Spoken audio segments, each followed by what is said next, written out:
प्रिय भक्तों, गुरुवार का यह पावन व्रत केवल एक धार्मिक अनुष्ठान नहीं बल्कि एक ऐसा साधन है जो हमारे कर्मों को शुद्ध करता है, हमारे विचारों को सकारात्मक बनाता है और हमारे जीवन में अस्थायी सुख समृद्धि का द्वार खोलता है। शास्त्रों में वर्णित है कि जिस घर में श्रद्धा और नियम पूर्वक गुरुवार का व्रत किया जाता है वहां कभी भी दरिद्रता का वास नहीं होता और परिवार में प्रेम तथा सौहार्द बना रहता है। आज की यह कथा हमें यह सिखाएगी कि सच्ची आस्था और धैर्य के साथ किया गया एक छोटा सा प्रयास भी कैसे हमारे जीवन में बड़े बड़े चमत्कार ला सकता है। यह कथा केवल सुनने के लिए नहीं बल्कि अपने जीवन में अपनाने के लिए है।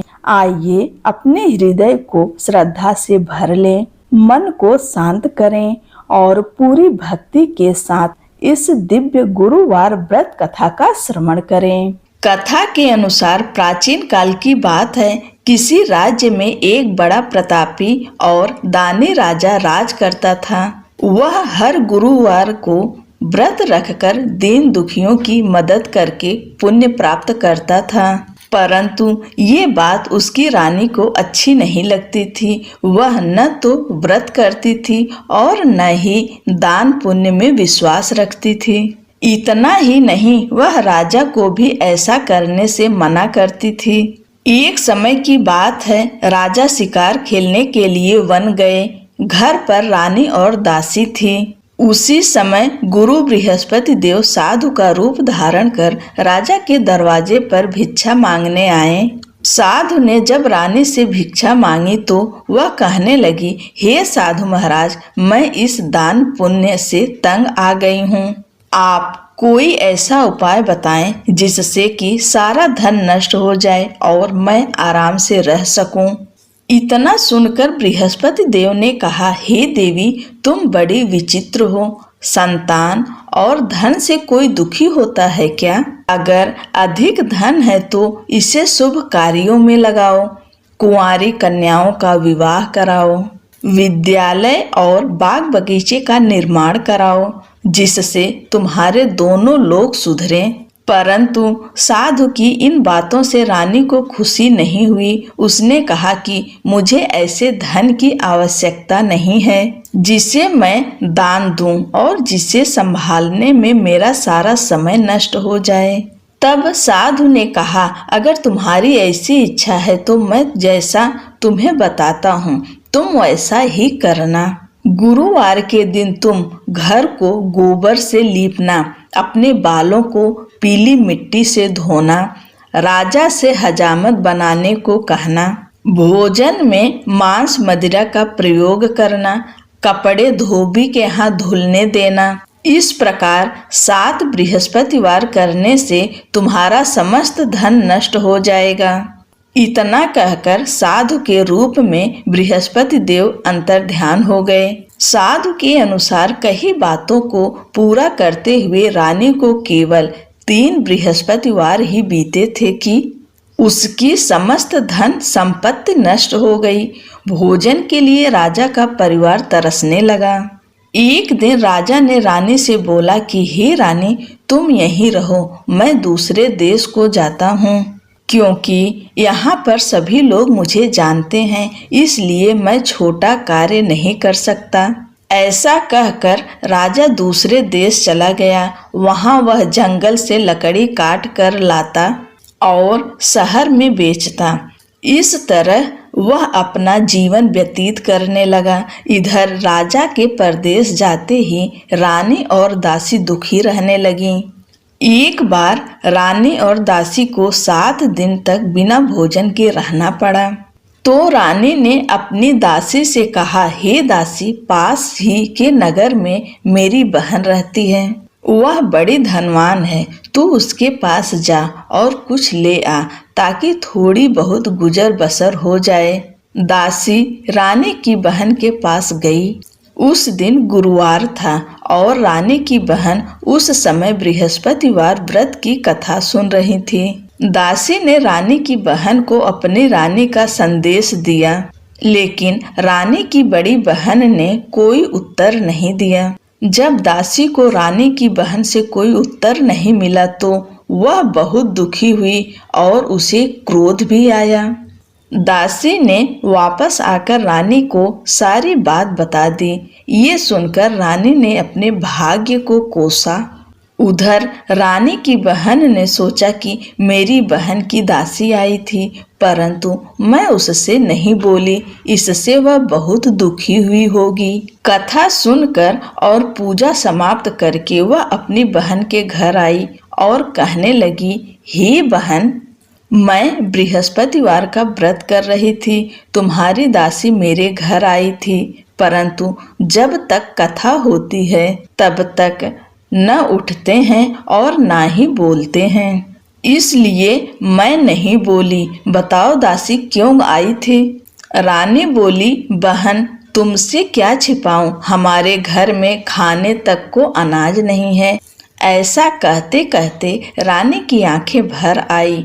उसने दासी समेत पिछले 7 दिनों से भूखे रहने की पूरी बात अपनी बहन को बता दी। रानी की बहन बोली, देखो बहन, भगवान बृहस्पति देव सबकी मनोकामनाओं को पूर्ण करते हैं। देखो, शायद तुम्हारे घर में अनाज रखा हो। पहले तो रानी को विश्वास नहीं हुआ, पर बहन के आग्रह करने पर उसने दासी को अंदर भेजा तो उसे सचमुच अनाज से भरा एक घड़ा मिल गया। ये देखकर दासी को बड़ी हैरानी हुई। दासी रानी से कहने लगी, हे रानी, जब हमको भोजन नहीं मिलता तो हम व्रत ही करते हैं, इसलिए क्यों न इनसे व्रत और कथा की विधि पूछ ली जाए ताकि हम भी व्रत कर सकें। तब रानी ने अपनी बहन से बृहस्पतिवार व्रत के बारे में पूछा।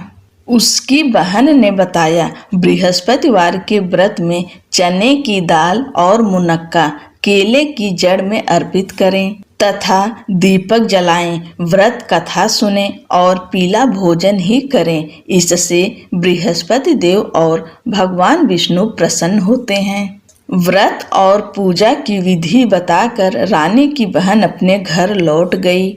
7 दिन बाद जब गुरुवार आया तो रानी और दासी ने व्रत रखा। वह घुड़साल में जाकर चना और गुड़ लेकर आई। फिर उससे केले की जड़ तथा विष्णु भगवान की पूजा की। अब पीला भोजन की चिंता को लेकर दोनों बहुत दुखी हुई। चूंकि उन्होंने व्रत रखा था, इसलिए बृहस्पति देव उनसे प्रसन्न थे। वह एक साधारण व्यक्ति का रूप धारण कर 2 थालों में पीला भोजन दासी को दे गए। भोजन को पाकर दासी प्रसन्न हुई और फिर रानी के साथ मिलकर भोजन ग्रहण किया। उसके बाद वे सभी गुरुवार को व्रत और पूजन करने लगी। बृहस्पति भगवान की कृपा से उनके पास फिर से धन संपत्ति आ गई, परंतु रानी फिर से पहले की तरह आलस्य करने लगी। तब दासी बोली, देखो रानी, तुम पहले भी इस प्रकार आलस्य करती थी। तुम्हें धन रखने में कष्ट होता था, इस कारण सभी धन नष्ट हो गया, और अब जब भगवान बृहस्पति की कृपा से धन मिला है तो तुम्हें फिर से आलस्य होता है। रानी को समझाते हुए दासी कहती है कि बड़ी मुसीबतों के बाद हमने यह धन पाया है, इसलिए हमें दान पुण्य करना चाहिए, भूखे मनुष्यों को भोजन कराना चाहिए और धन को शुभ कार्यों में खर्च करना चाहिए, जिससे तुम्हारे कुल का यश बढ़ेगा, स्वर्ग की प्राप्ति होगी और पितृ प्रसन्न होंगे। दासी की बात मानकर रानी अपना धन शुभ कार्यों में खर्च करने लगी, जिससे पूरे नगर में उसका यश फैलने लगा। उधर एक दिन राजा दुखी होकर जंगल में एक पेड़ के नीचे आसन जमाकर बैठ गया। वह अपनी दशा को याद करके व्याकुल होने लगा। बृहस्पतिवार का दिन था। एकाएक उसने देखा कि निर्जन वन में एक साधु प्रकट हुए। वह साधु वेश में स्वयं बृहस्पति देवता थे। लकड़हारे के सामने आकर बोले, हे लकड़हारे, इस सुनसान जंगल में तू इतना चिंता मग्न क्यों बैठा है? लकड़हारे ने दोनों हाथ जोड़कर प्रणाम किया और उत्तर दिया, हे महात्मा जी, आप सब कुछ जानते हो, मैं क्या कहूँ। यह कहकर रोने लगा और साधु को अपनी आत्मकथा सुनाई। महात्मा जी ने कहा, तुम्हारी स्त्री ने बृहस्पति के दिन बृहस्पति भगवान का निरादर किया है, जिसके कारण रुष्ट होकर उन्होंने तुम्हारी यह दशा कर दी है। अब तुम चिंता को दूर करके मेरे कहने पर चलो तो तुम्हारे सब कष्ट दूर हो जाएंगे और भगवान पहले से भी अधिक संपत्ति देंगे। तुम बृहस्पति के दिन कथा किया करो। 2 पैसे के चने मुनक्का लाकर उसका प्रसाद बनाओ और शुद्ध जल से लोटे में शक्कर मिलाकर अमृत तैयार करो। कथा के पश्चात अपने सारे परिवार और सुनने वाले प्रेमियों में अमृत व प्रसाद बांटकर आप भी ग्रहण करो। ऐसा करने से भगवान तुम्हारी सब मनोकामनाएं पूरी करेंगे।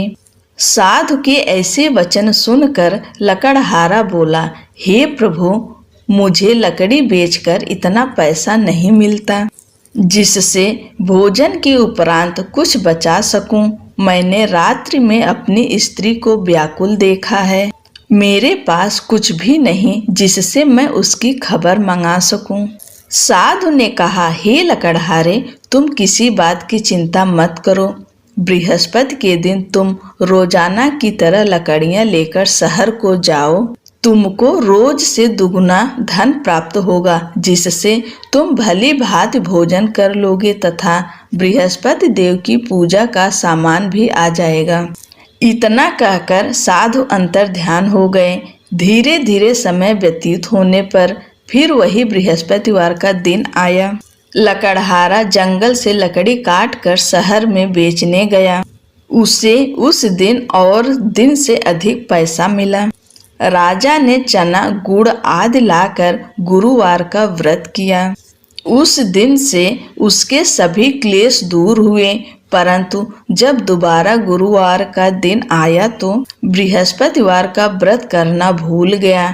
इस कारण बृहस्पति भगवान नाराज हो गए।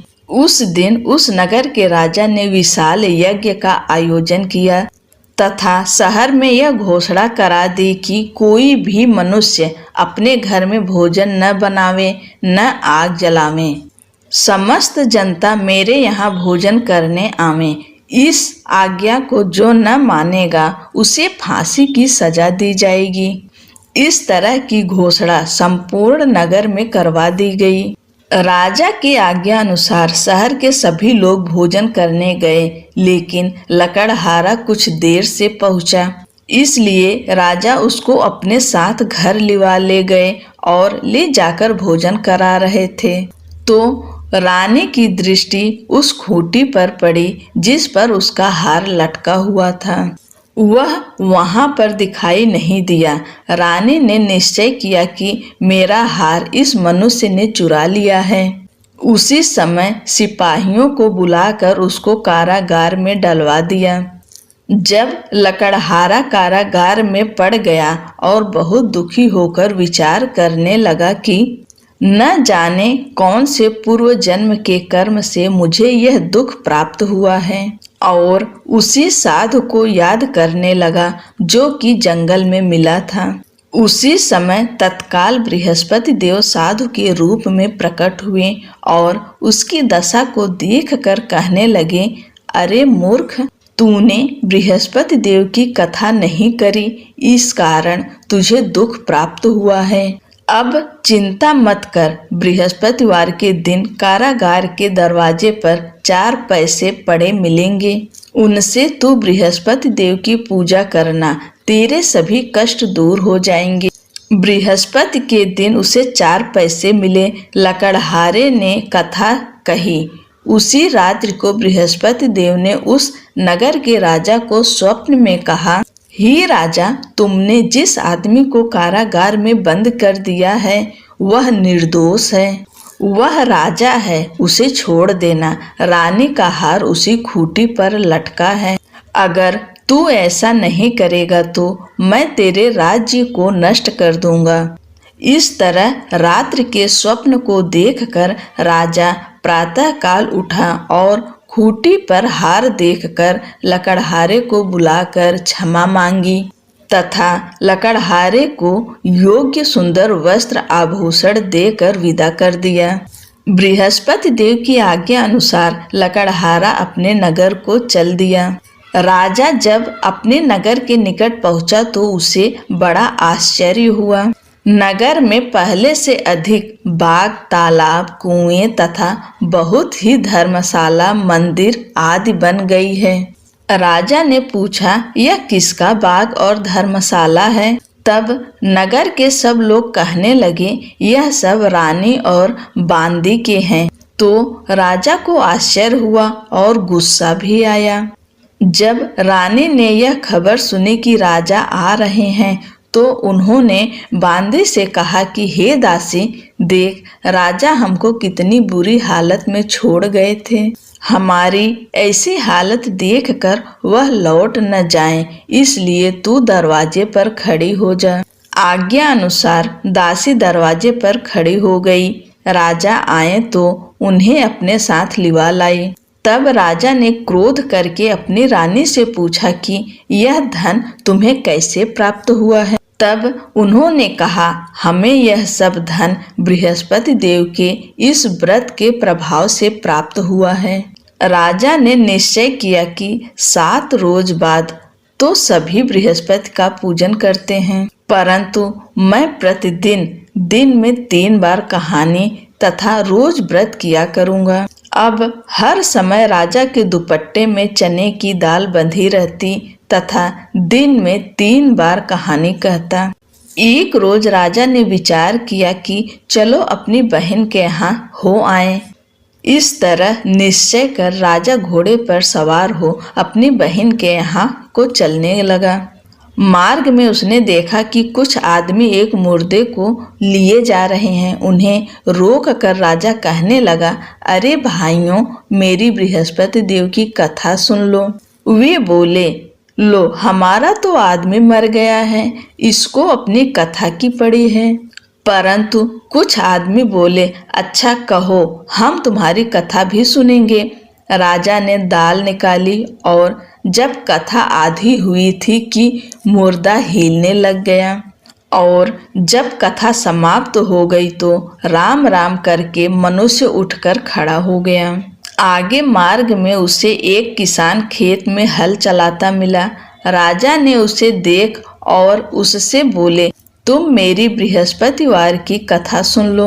अरे भैया, किसान बोला, जब तक मैं तेरी कथा सुनूंगा तब तक 4 हरैया जोत लूंगा। जा अपनी कथा किसी और को सुना। इस तरह राजा आगे चलने लगा। राजा के हटते ही बैल पछाड़ खाकर गिर गए तथा किसान के पेट में बड़ी जोर का दर्द होने लगा। उसी समय उसकी माँ रोटी लेकर आई। उसने जब यह देखा तो अपने पुत्र से सब हाल पूछा और बेटे ने सभी हाल कह दिया। तो बुढ़िया दौड़ी दौड़ी उस घुड़सवार के पास गई और उससे बोली कि मैं तेरी कथा सुनूंगी, तू अपनी कथा मेरे खेत में चलकर ही कहना। राजा ने बुढ़िया के खेत पर जाकर कथा कही, जिसके सुनते ही वह बैल उठ खड़े हुए तथा किसान के पेट का दर्द भी बंद हो गया। राजा अपनी बहन के घर पहुंचा। बहन ने भाई की खूब मेहमानी की। दूसरे रोज प्रातःकाल राजा जगा तो वह देखने लगा कि सब लोग भोजन कर रहे हैं। राजा ने अपनी बहन से कहा, ऐसा कोई मनुष्य है जिसने भोजन नहीं किया हो, मेरी बृहस्पतिवार की कथा सुन ले। बहन बोली, हे भैया, यह देश ऐसा ही है कि पहले यहाँ लोग भोजन करते हैं, बाद में अन्य काम करते हैं। अगर कोई पड़ोस में हो तो देखाऊं? वह ऐसा कहकर देखने चली गई, परंतु उसे कोई ऐसा व्यक्ति नहीं मिला जिसने भोजन न किया हो। अतः वह एक कुम्हार के घर गई जिसका लड़का बीमार था। उसे मालूम हुआ कि उनके यहाँ 3 रोज से किसी ने भोजन नहीं किया है। रानी ने अपने भाई की कथा सुनने के लिए कुम्हार से कहा तो वह तैयार हो गया।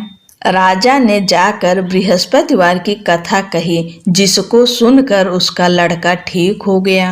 अब तो राजा की प्रशंसा होने लगी। एक रोज राजा ने अपनी बहन से कहा कि हे बहन, हम अपने घर को जाएंगे, तुम भी तैयार हो जाओ। राजा की बहन ने अपनी सास से कहा। सास ने कहा, हाँ चली जा, परंतु अपने लड़कों को मत ले जाना, क्योंकि तेरे भाई के कोई औलाद नहीं है। बहन ने अपने भैया से कहा, हे भैया, मैं तो चलूंगी, पर कोई बालक नहीं जाएगा। राजा ने बोला, जब कोई बालक नहीं चलेगा तब तुम ही क्या करोगी। बड़े दुखी मन से राजा अपने नगर को लौट आया। राजा ने अपनी रानी से कहा, हम निर्वंशी हैं, हमारा मुंह देखने का धर्म नहीं है और कुछ भोजन आदि नहीं किया। रानी बोली, हे प्रभु, बृहस्पति देव ने हमें सब कुछ दिया है, वह हमें औलाद अवश्य देंगे। उसी रात को बृहस्पति देव ने राजा से स्वप्न में कहा, हे राजा उठ, सभी सोच त्याग दे, तेरी रानी गर्भ से है। राजा की यह बात सुनकर बड़ी खुशी हुई। 9वें महीने में उसके गर्भ से एक सुंदर पुत्र पैदा हुआ। तब राजा बोला, हे रानी, स्त्री बिना भोजन के रह सकती है, पर बिना कहे नहीं रह सकती। जब मेरी बहन आवे तुम उससे कुछ कहना मत। रानी ने सुनकर हाँ कर दिया। जब राजा की बहन ने यह शुभ समाचार सुना तो वह बड़ी खुश हुई तथा बधाई लेकर अपने भाई के यहाँ आई। तब रानी ने कहा, घोड़ा चढ़कर तो नहीं आई, गधा चढ़ी आई। राजा की बहन बोली, भाभी, मैं इस प्रकार न कहती तो तुम्हें औलाद कैसे मिलती। बृहस्पति देव ऐसे ही हैं, जैसी जिसके मन में कामनाएं हैं सभी को पूर्ण करते हैं। जो सद्भावना पूर्वक बृहस्पतिवार का व्रत करता है एवं कथा पढ़ता या सुनता है, दूसरों को सुनाता है, बृहस्पति देव उसकी सभी मनोकामनाएं पूर्ण करते हैं। भगवान बृहस्पति देव उसकी सदैव रक्षा करते हैं। संसार में जो मनुष्य सद्भावना से भगवान जी का पूजन व्रत सच्चे हृदय से करते हैं तो उनकी सभी मनोकामनाएं पूर्ण करते हैं। जैसी सच्ची भावना से रानी और राजा ने उनकी कथा का गुणगान किया तो उनकी सभी इच्छाएं बृहस्पति देव जी ने पूर्ण की थी। इसलिए पूर्ण कथा सुनने के बाद प्रसाद लेकर जाना चाहिए। हृदय से उसका मनन करते हुए जयकारा बोलना चाहिए। बोलो बृहस्पति देव भगवान की जय, भगवान विष्णु माँ लक्ष्मी की जय।